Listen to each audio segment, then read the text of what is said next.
পৌষ মাসের শেষে আপনারা অনেকে মকর সংক্রান্তিতে আপনারা যান কোথায় মায়েরা যান? গঙ্গা স্নানে। হ্যাঁ, ওই যে দেখবেন গঙ্গাসাগর মেলা হয় না, একটা হয় বাবা গঙ্গাসাগর, যেটা দক্ষিণ 24 পরগনা, আপনারা জানেন সাগরদ্বীপ, তাই না? ওই গঙ্গাসাগরে দেখবেন কত দূর দূরান্ত দেখবেন মানুষ ছুটে চলে যাচ্ছে। আর একটাও হয় কিন্তু বাবা, আরও একটা মহিমা আছে, সেটা হলো জয়দেব ধাম, বীরভূমের কেন্দুলি। আপনারা এখান থেকে অনেকেই কিন্তু যান, সেখানেও কিন্তু মা গঙ্গা কৃপা করে এসেছে। কেন বলে? সেখানেও ভক্তকে কৃপা করবেন বলে। তবে এর একটা কাহিনী আছে মা। এই যে মকর সংক্রান্তির দিনে আজকে যে মা গঙ্গা যে বঙ্গোপসাগরে গিয়ে মিলিত হয়েছিলেন এবং সেখানেও যত ভক্তবৃন্দ, আচ্ছা একটা কথা ভালো করে ভাবেন, গঙ্গাসাগরে অন্য দিনে গিয়ে স্নান করলে কি হবে না? ওই মকর সংক্রান্তির দিনেই যেতে হবে। এর একটা নির্দিষ্ট কারণ আছে বাবা। কেন বলেন তো? আগে জানি আমরা মকর সংক্রান্তি কেন বলা হয় পৌষ মাসের শেষটাকে, এটা আগে জানতে হবে মায়েরা। কেন অন্য কোনো মাসের শেষে তো মকর বলা হয়নি, মকর সংক্রান্তি বলা হয় কেন? তার কারণ প্রত্যেকটা মাসের শেষ আর নতুন একটা মাসের শুরু, এই সংযোগকে বলা হয় সংক্রান্তি। আর এই সময় সূর্য নতুন একটা রাশিতে প্রবেশ করে, আর এই সময় পৌষ মাসের শেষে সূর্য মকর রাশিতে প্রবেশ করেছিল বাবা। হ্যাঁ, সেই জন্য ওইটাকে বলা হয় মকর সংক্রান্তি। তবে এই মকর সংক্রান্তি নিয়ে কিন্তু মা অনেক কাহিনী আছে। এই দিনটাকে মানুষ কেন স্মরণীয় করে রাখতে চায়, কেন বীরভূমের কেন্দুলিতে যায়? সেই যে বাবা জয়দেবের ধাম যেটাকে বলা হয়, কবি জয়দেব যিনি লিখেছিলেন সরগড়ল খণ্ডলং মম সরস্য মণ্ডলং দেহি পদপল্লব মুদরম। দেহি পদপল্লব মুদরমটা লিখতে পারিনি বাবা, ওটা লিখে দিয়ে গিয়েছিলেন স্বয়ং ভগবান জয়দেবের রূপ ধারণ করে। কেন?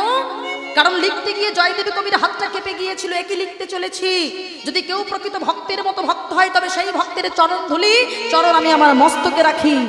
এটা লিখতে পারেননি, কিন্তু ভগবান ভাবলেন জয়দেব তুমি লিখতে পারোনি তো কি হয়েছে, আমি লিখব।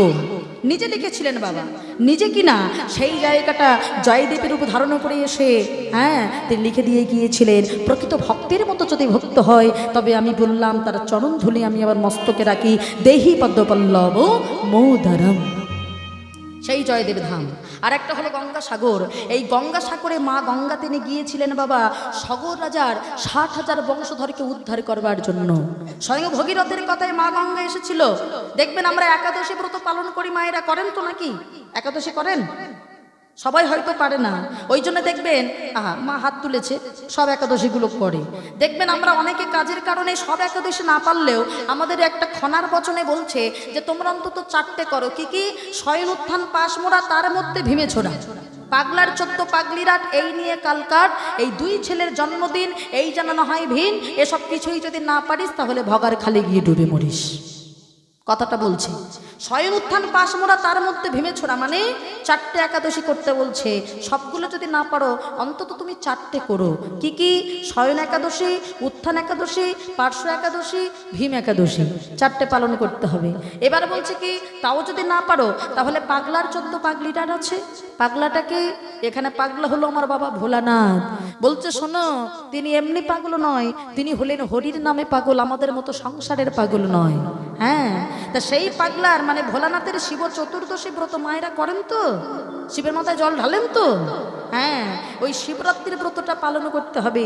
আর হচ্ছে পাগলির 8, পাগলা যদি ভোলানাথ হয় তাহলে পাগলিটা কে হবে মায়েরা? মা দুর্গা হবে। ওই যে দুর্গা পুজোর সময় মহাষ্টমী ব্রত হয় না, ওটা হলো দুর্গার 8, পাগলার 14, পাগলির 8, এই নিয়ে কালকাট। বলে এগুলোও যদি ভুলে যাস তাহলে 2টো ছেলের জন্মদিন এই যেন না হয় ভিন। 2টো ছেলের জন্মদিন যেন পালন করতে তোমরা ভুলো না। কে কে বলেন তো মা? এক হলো রামচন্দ্রের রামনবমী, আর একটা হয় ভাদ্র মাসে, কি বলেন তো? শ্রীকৃষ্ণের জন্মাষ্টমী। এই 2টো ছেলের জন্মদিন যেন পালন করতে ভুলো না।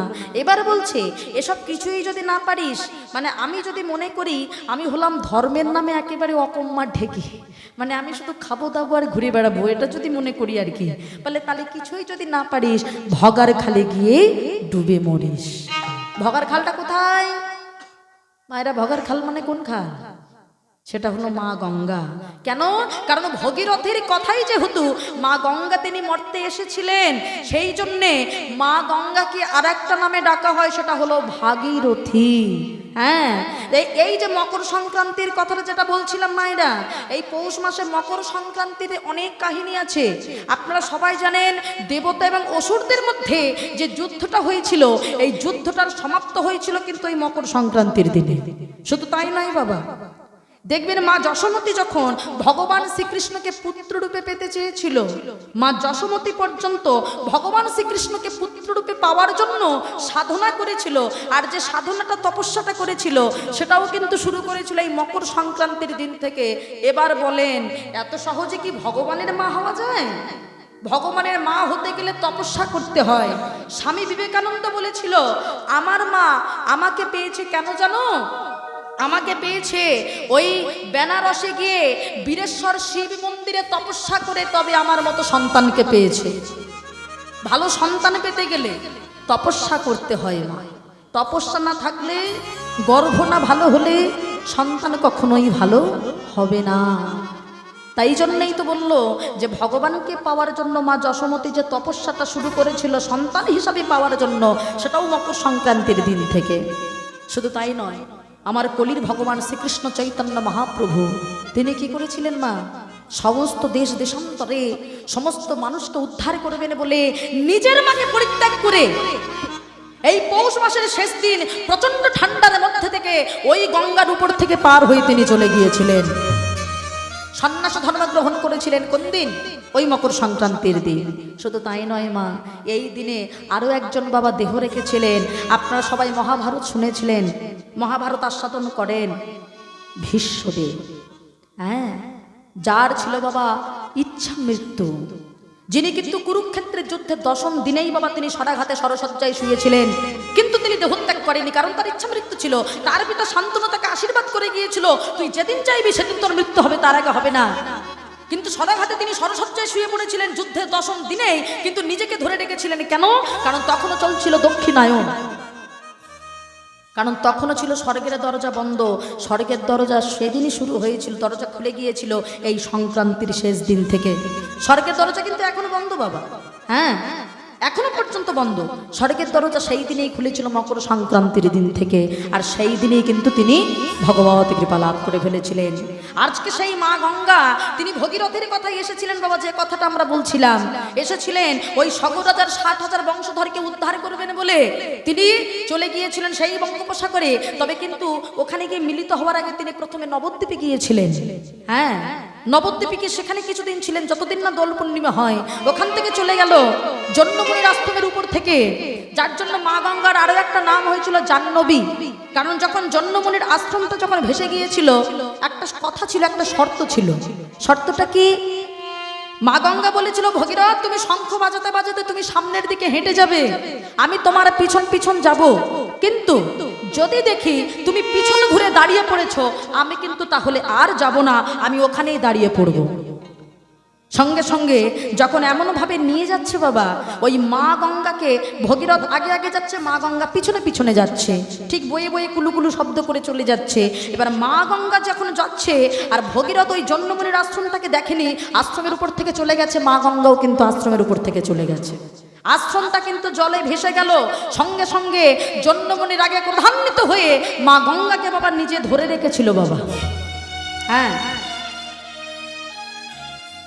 যখন আবার কাতর প্রার্থনা জানালো ভগীরথ, তখন আবার ছেড়ে দিল কোথা দিয়ে? নিজের, অনেকে বলে নিজের এখান থেকে কেটে, নিজের উরুটটা কেটে, জানুদেশ কেটে মা গঙ্গাকে প্রবাহিত করে দিয়েছিল। অনেকে বলে নিজের কর্ণ থেকে প্রবাহিত করে দিয়েছিল। সেখান থেকে আবার তার কন্যারূপে ধরা হলো, এই জন্মমণির কন্যারূপে গঙ্গাকে ধরা হলো, নাম হয়ে গেল জাহ্নবী। তারপর আবার গেল, যেতে যেতে যখনই গঙ্গা ওই ঠিক বাবা যেখানে কপিল মুনির আশ্রম আছে ওখানে গিয়ে যেই না দাঁড়িয়েছে, আর দাঁড়িয়ে ভাবলো ভগীরথ আমি শব্দ শুনতে পাচ্ছি না তো, একবার পিছন ঘুরে দেখি, আর যেই না দেখলো সেখানেই মা গঙ্গা দাঁড়িয়ে গেল, আর বয়ে গেল না, ওইখানেই দাঁড়িয়ে গেল। ওইখানেই মা গঙ্গা বঙ্গোপসাগরের সঙ্গে মিলিত হয়ে গেল বলে জায়গাটার নাম হয়ে গেল গঙ্গা সাগর। আর সেইখানে সেখান থেকেই যেহেতু সাগর রাজা 60,000 বংশধর যদি উদ্ধার পেতে পারে, তাহলে আমাদের মতো যত পাপি তাপি মানুষ আমরাও নিশ্চয়ই উদ্ধার পাবো, সেই আশায় সেই জন্য বাবা এই সংক্রান্তির দিনে আমরা সবাই সেখানে ছুটে যাই। তা আজকে তেমন আমাদের দেহ মন পবিত্র হচ্ছে এখানে কিভাবে? হরিনামের দ্বারা। আমাদের কি করতে হবে? সর্বদা হাসি মুখে নাম করতে হবে, তাই না বাবা? হাতে তালি দিয়ে হাসি মুখে ভগবানের জন্য আমাদের নাম করতে হবে। সবাই মিলে হাতে তালি দিয়ে একসঙ্গে গাইবো। হাসি মাখা বদনে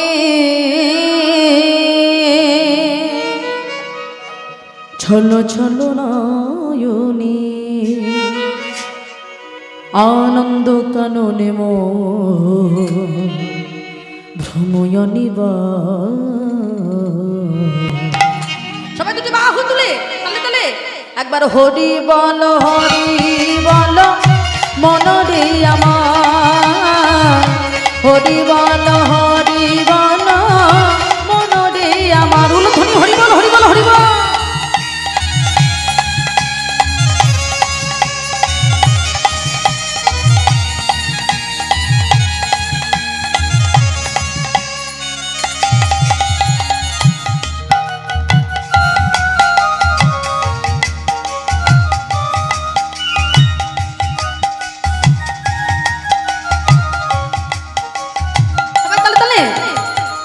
হাসি মাখা বদনে ছলো ছলো নয়নে, হাসি মাখা বদনে ছলো ছলো নয়নে আনন্দ কাননে ভ্রময়নে হরি বল মনরে আমার, হরি বল মনরে আমার। উলধ্বনি হরি বল হরি বল।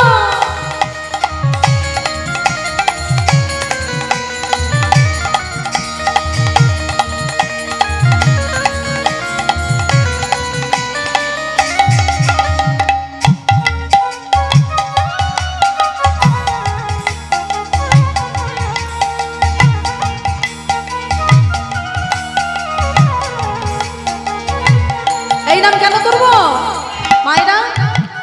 গতি নাই হরি নাম ছাড়া কণ্ঠ ভরিয়া গা হয়ে আত্মহারা। হরি বল হরি বল হরি বল।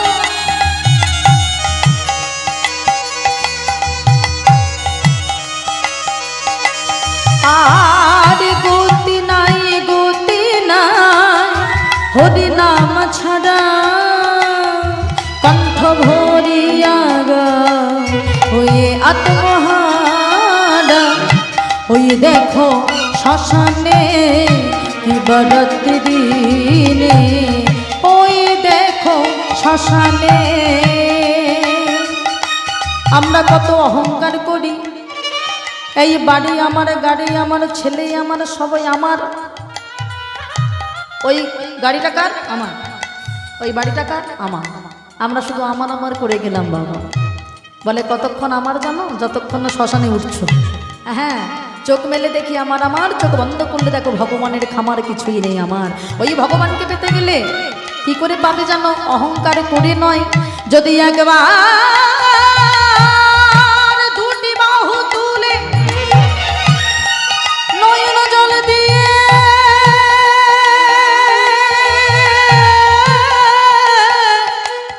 যদি একবার বলো হরি বল হরি বল হরি বল হরি বল হরি বল, তবে ভগবান আর কোথাও নয়।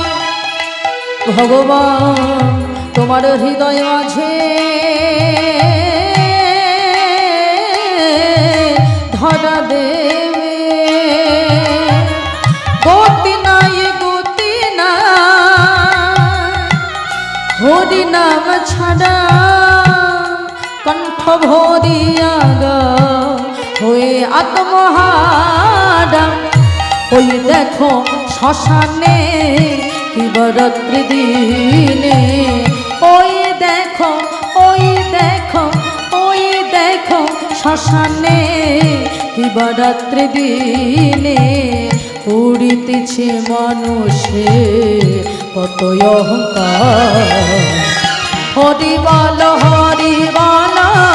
মনরে আমার, হরি বল মনরে আমার পাগল মন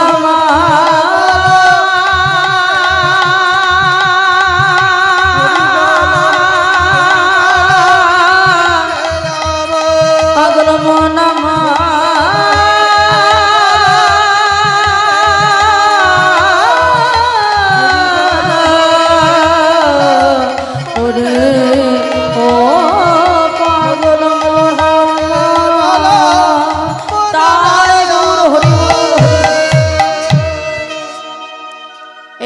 ছাড়া আমাদের কোনো গতি নাই।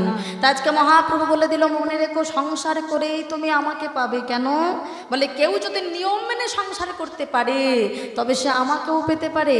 তাই আমি তোমায় বলছি বাড়ি ফিরে যাও, বাড়ি ফিরে গিয়ে তুমি তোমার গোপীনাথকে সেবা পূজা দাও আর তুমি কবিরাজি চিকিৎসা শুরু করো। ও মায়েরা কবিরাজি কেমন?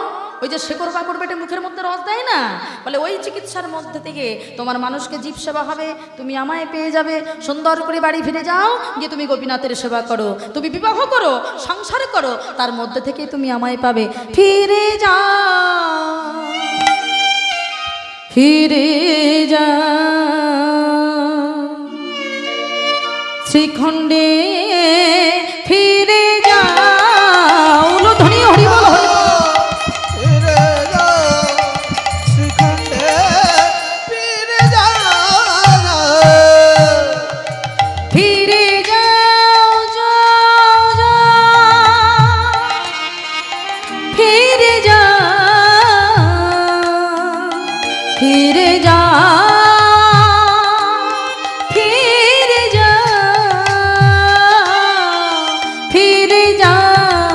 ফিরে যাও শ্রীখণ্ডে, ফিরে যাও। হরি বল হরি বল হরি বল।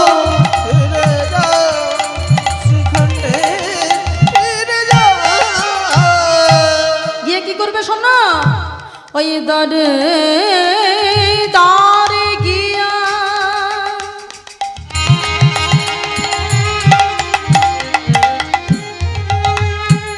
কি করবে শোনো, জীবের চরণে ধরিয়া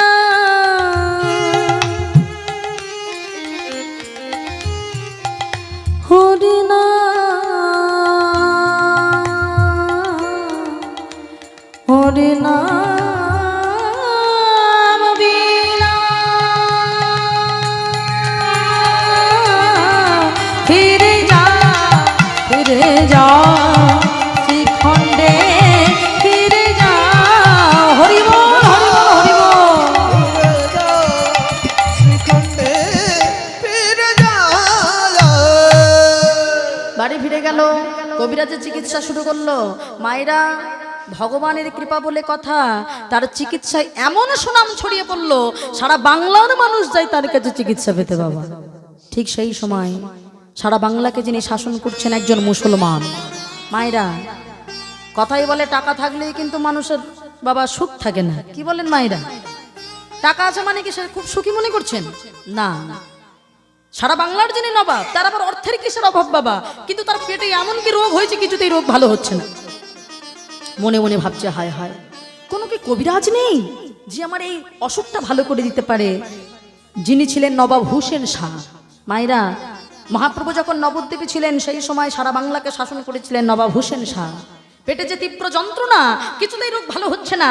একজন মন্ত্রী এসে বলে বসলো, হুজুর একজন কবিরাজের সন্ধান পেয়েছি, তবে সে কারুর বাড়ি যায় না। সে কি? আমি একজন নবাব বলে কথা, সে আমার বাড়িও আসবে না? না, আসবে না।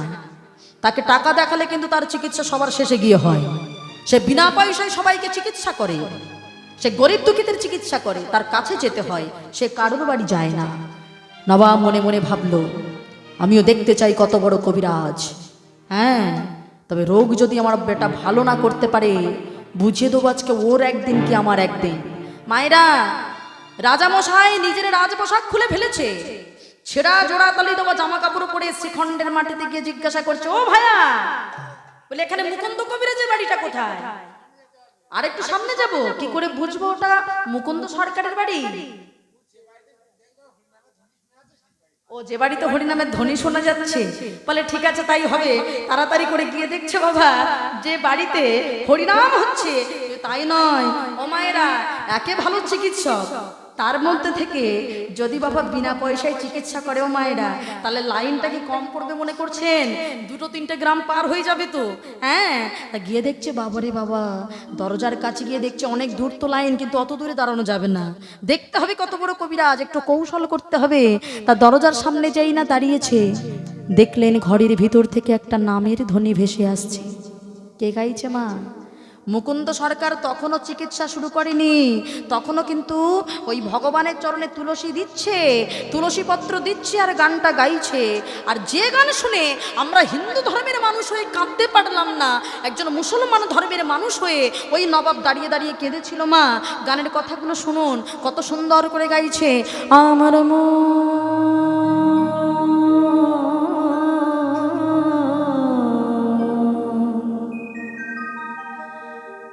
আমার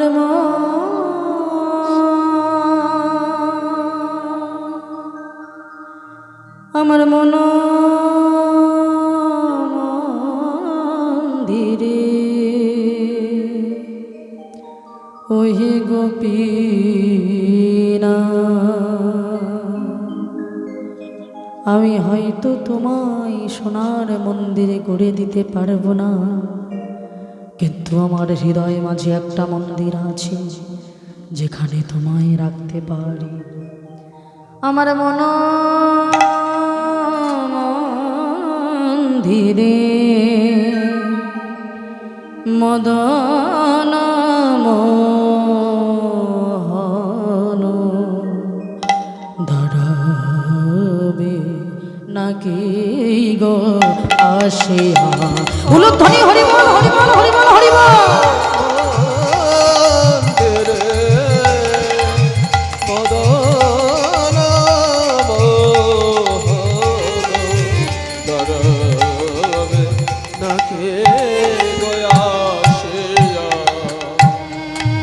আমি তো নাম লয়ে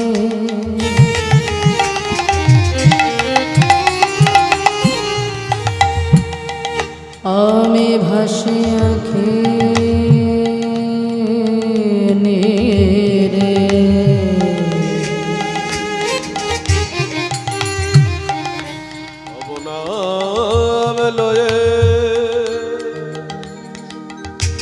আমি ভাসি যাকে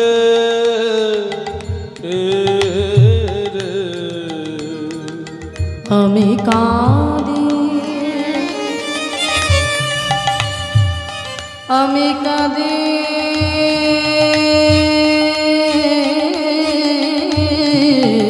আমি কাঁদি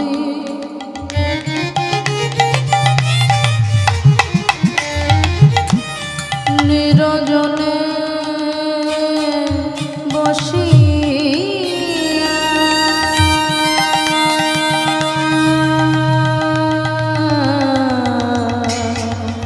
আমার মন মন্দিরে। উলুধ্বনি হরিবল হরিবল।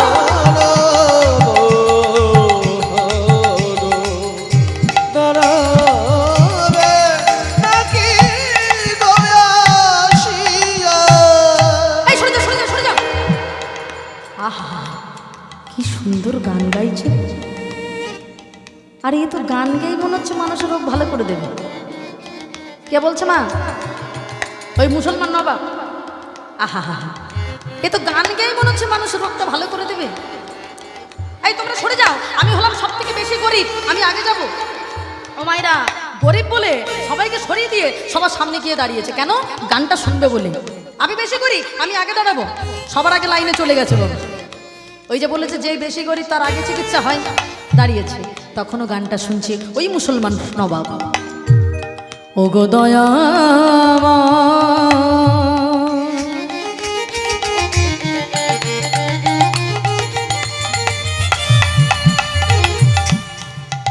পতিত পাবন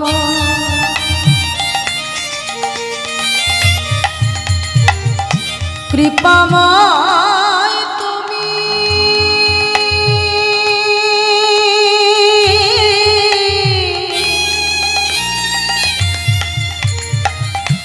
ভকত বত সল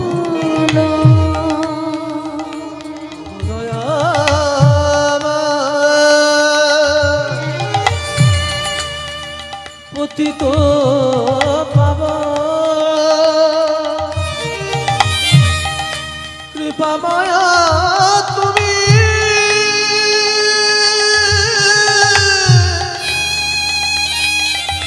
ভগত বৎস আমার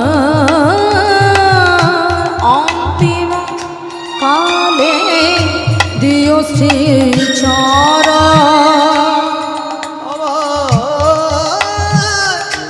অন্তিম কালে দিও শ্রীচর এই আশা ছিল মনে